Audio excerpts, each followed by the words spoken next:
Hi, welcome to my stream. This is my second video talking about the stock market and the state of the stock market in 2026. My name is Manoj, and welcome. Well, yesterday we touched on a few topics. It was a private link. We about I think it was like SpaceX and how SpaceX just kept going up. It was going up after hours, crazy again. Um, and That's just the magnitude of that is just truly incredible. Um, I have been buying ASTS. I mentioned it last time. They have a new technology. They actually have a launch going tonight. Um, I believe in the middle of the night, so it's going to be June 17th. They're launching their Bluebird satellite, so that's going to be a big catalyst for the stock. Excuse me. But I think that if that's successful, then that'll definitely show that ASTS has legs. And today, the stock had dipped all the way back down to like around almost $80 a share. It was at like $82, which I did buy again. I've been buying around 82 dollars recently, and I think that it's a good support level. If something was to happen to the satellite or the rocket and it didn't work, then potentially the stock could crash. So for me, that would be more of a buying opportunity. I would say, hey, like ASTS, the stock I like, is going down, so let's buy more. Right? That's what you do when it goes down because long term the narrative is intact. Once those Bluebird satellites are fully deployed, they can perform. Um, at an incredible level. So, also, I was going to mention that CEG, Constellation Energy, I had made a call yesterday about it. It's continued to go up today. I didn't buy more, but I'm thinking about it. I bought a very small amount, so like maybe just like a few grand worth. But I'm thinking, look, if stock's gonna go up double, why not throw in like 10 or 20 grand at least? Because I think that if it goes down a lot, the narrative is intact for CEG, which is Constellation Energy. It's like an energy play, and like I said before, I'm looking into a lot of energy plays for the AI infrastructure. So I think that's a very critical part of this whole discussion because at the end of the day, everybody wants stocks with upside, right? We're not looking for stocks that are just normal, um, just ones that might have like 10, 20, 30% upside. We want to hit like 5, 10, 20x, I mean, that's bold, but it's possible. And not too many people can do it, to be honest. And it takes patience, it takes conviction, it takes time. So those are the things that I like to teach people or talk to people about because if they don't have patience, then you might hold a stock till it's double, triple, and cash out and be like, I did great. And you did do great, but that patience, that 5, 10, 20 years, that's what can build generational wealth and massive wealth, like just like what Warren Buffett did, I mean, and he's very smart. I mean, some of the stocks he invested in were newer tech growth stocks. Obviously, he's an older man, so he invested in older stocks, but they all did it extraordinary long term. But in this AI rally, it's like you could take Warren Buffett. I mean, you look. I was thinking about yesterday. I mean, I got Elon right back here. Oh, there, there, there. Elon. I got Elon right there, and he was saying that they were saying that Elon's wealth what increased more than Warren Buffett's entire net worth, and I in one day, in one day, Elon's wealth increased more than Warren Buffett's net worth. That is absolutely crazy because this man, Warren, he's worked his whole life to make, and I mean, he's not all about the money, he's all about the trading, but like, we're in a level of magnitude where you can put money, you could put $10,000 or $20,000 in the right stock and like SanDisk. And I mean, I'm not saying you're going to hit the next SanDisk, but you know, if you did put 10, 20, 30K in that company, you would have had $1 million. And in 1 year, if you put it in Micron, you know, if you bought $50,000 of Micron, you would have almost $1 million bucks. You know, so you know, or if you put 5,000, you'd almost have 100K. So I mean, that's crazy. Like if you put what, like, so it dipped around maybe to 660, 65 during April of last year. I'll keep talking about Micron because memory, I think, still is a chokehold, and there is upside in Micron. Like if Micron took a hard ass dip, I probably wouldn't buy more because I bought it so low, but I would tell other people to buy it, and I don't think it's going to get low enough to where I would want to buy it again. But there are companies that are in the AI space that have the upside of Micron, that have the upside of SanDisk, that have the upside of Bloom Energy, they have the upside of, you know, AAOI. I love these companies because I invested in all of them. I cashed out AOI too early, but I did great. Cashed out of Bloom Energy way too early. Enbis, I'm still holding, and I'm glad. I wish I had more, but obviously, any company you're doing fantastic in, you wish you had more. But I mean, it really boils down to finding the next companies that really go bonkers. And you know, I don't want to use the word bonkers because I feel like that's an amateur word. That's a stupid word. People are like, oh, it's bonkers. But I mean, that's kind of where we're at. Like it's like SpaceX. There's no other way to describe it. Is going because it doesn't even make sense. It's going bonkers, right? It really is. You know, it's going bonkers, and people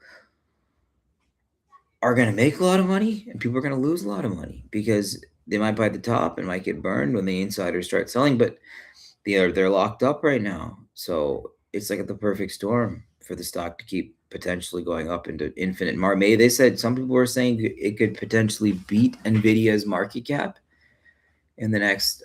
Shout out to Birdstock Festival.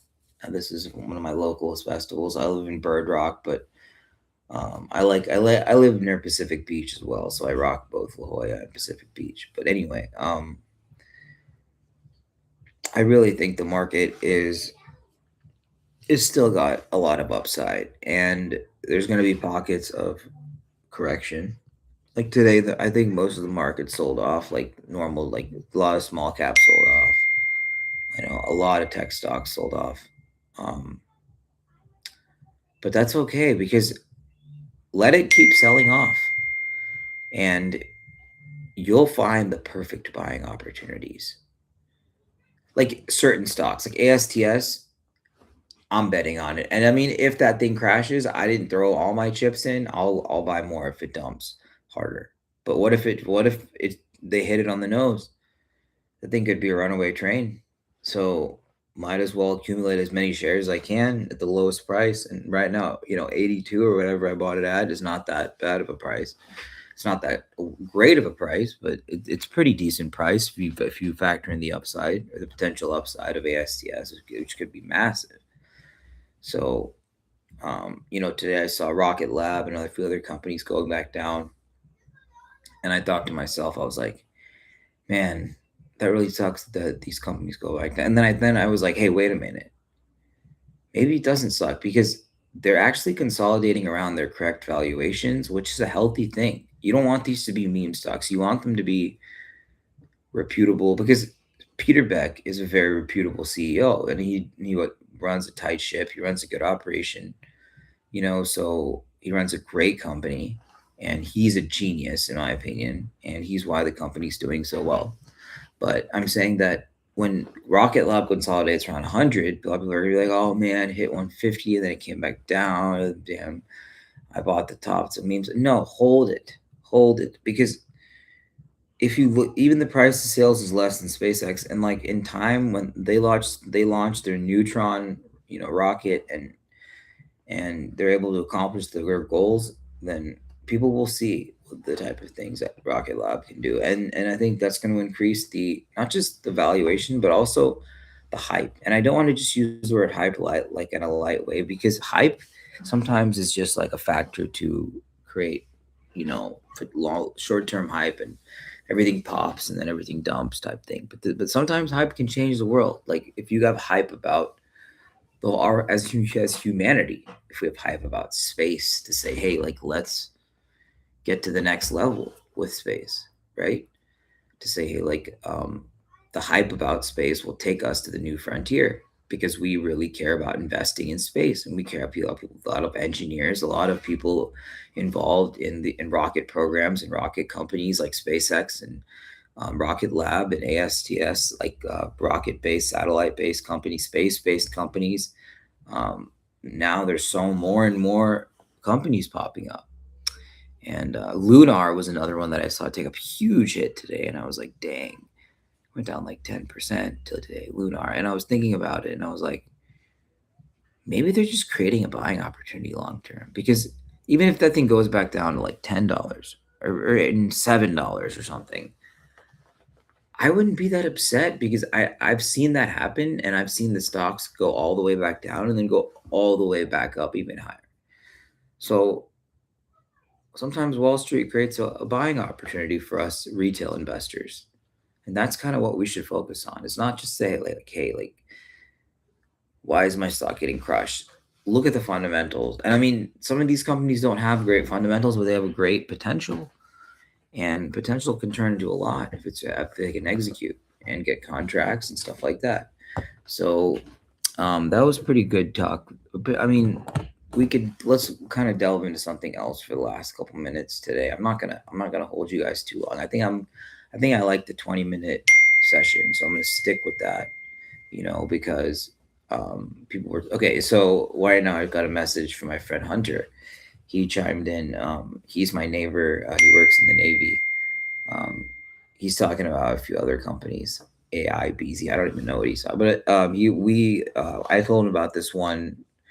He liked Palantir a lot, and he worked in the Navy, and so he was telling me how he had a pretty decent position, and I had one as well, and it went up and up and up, and I probably started it selling around like 100, 120. And I think at 120 I started selling, which isn't that bad, but it's not like great, because the one thing went up to like 200 plus.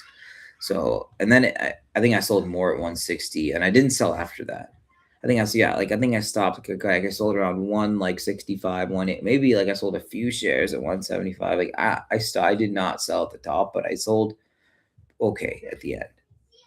Anyway, he sold his whole position, and he works in the Navy at like 175. He sold the whole thing. And I was like shocked, because I mean, he held this thing probably since it was like 20 or 30 bucks. My average is like 15 on Palantir still, which is pretty OG, but I probably was a little higher, and then I sold some of my higher lots after a while. But overall, it was actually a really good thing, that I was able to um capitalize on that. But I mean, Hunter did fantastic, and he was texting me right now about OSS. That's what I was going to say. So OSS is like kind of like another mini Palantir. It's kind of not like a mini AI defense company.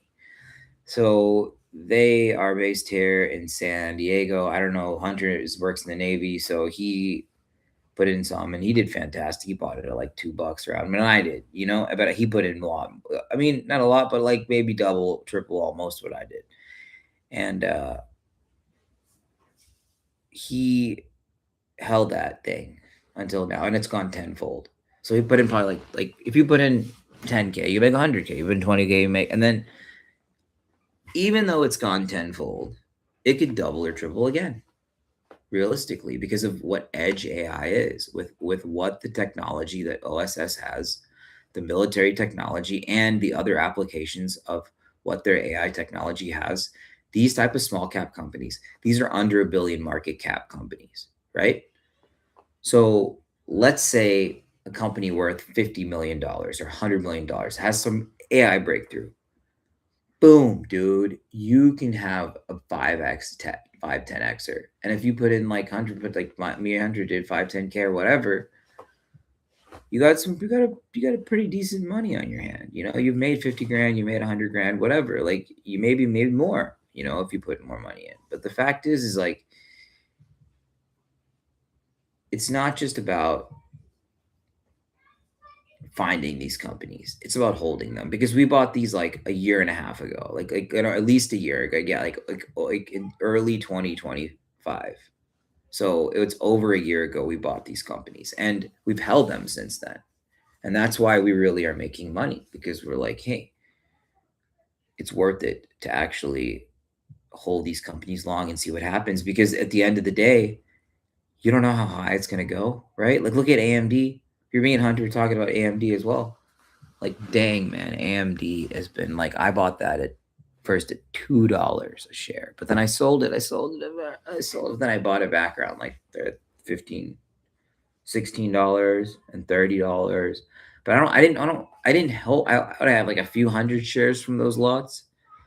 So I didn't hold like some big daddy amount. Like I should have bought at least, I think I held it. Like I bought at least thousands of shares, but then I sold it along the way. I sold it when it went up, because I was like, oh, I'm 510x, you know. And then I didn't think that, oh yeah, AMD could go to $500 one day, you know. But I did end up holding like 300 shares at least as of now. So I'm still up. I'm still up like I'm at like over $150,000.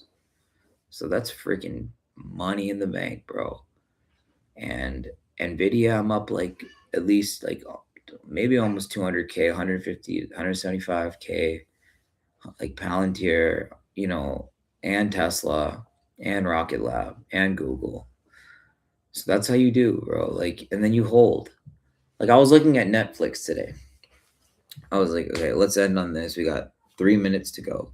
Let's end on Netflix. I was looking on Netflix, and I mean, Netflix is not a good business, but me and my wife watched some crazy movie about some lady who like abducted this baby by like, you know, murdering this other woman, and it was some documentary in Texas or somewhere. Yeah, and it was wild, but it was interesting, and we watched the whole thing. But anyway, I was looking at Netflix stock, and it was getting demolished today. Like it went all the way down, and it kept going down and down, and then it went down to like under 80. It went down to like 78, and then I was like, holy crap. Netflix is $78. This is at least $100 stock. So I'm like, this is free money. And I look at it and someone's like, dude, this might be a value trap, you know, but I'm like, hey, I see opportunity here. So I just started buying some. I bought maybe like 100 shares around 1777, which is, I mean, that's pretty close to what it hit in the bottom. So I kind of like scraped the bottom, which I really think is dope.